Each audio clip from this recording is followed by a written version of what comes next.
BM recording studio Alamnagar Madhepura.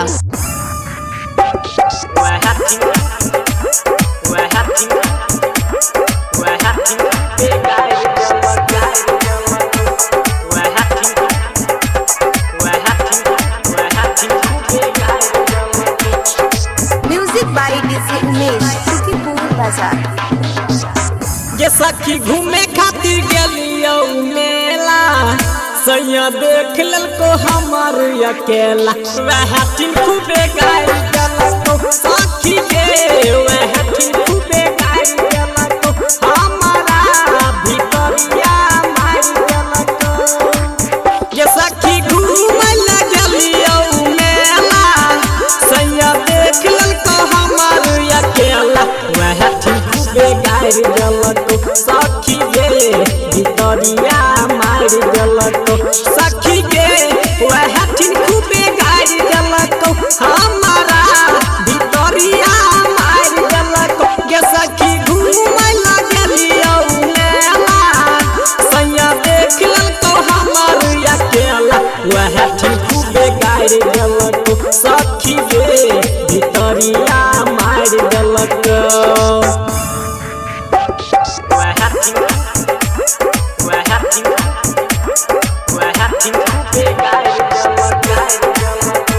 BM recording studio Alamnagar Madhepura.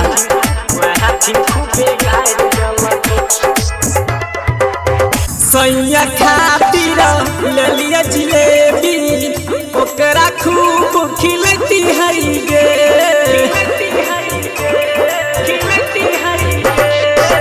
सैया खातिर ले लिया जिलेबी, ओकरा खूब खिलती है गे।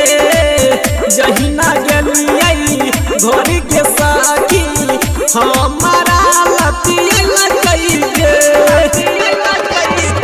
10 गो लोग रहे उहे बचेलकै, मामला शांत के हमारा भेजलकै। सैया जी हमर गायर गलकै सखी गे, भितरिया मार गलकै सखी गे।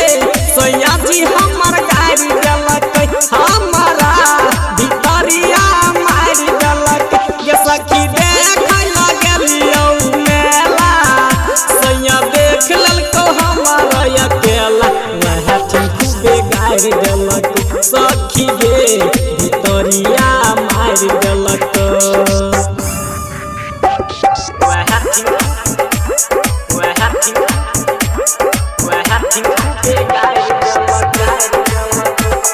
BM recording studio Alamnagar Madhepura.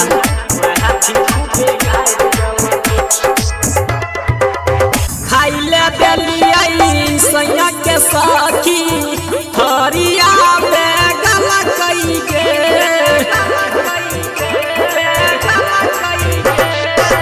खाइले देलियै सैया के सखी, हरिया बेगल कई गे। मारत मारत तो देहिया सखी, हमारा गलै लगई गे। जाके राइटर कृष्ण देखलकै, बेगल थूक हमारा से चटबलकै। सैया जी हमर गायर गलकै सखी गे, भितरिया मार गलकै सखी गे।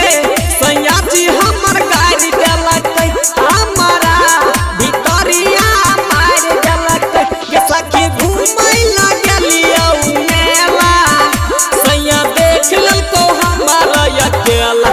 सैया जी हमर गायर गलकै सखी गे, भितरिया मार गलकै।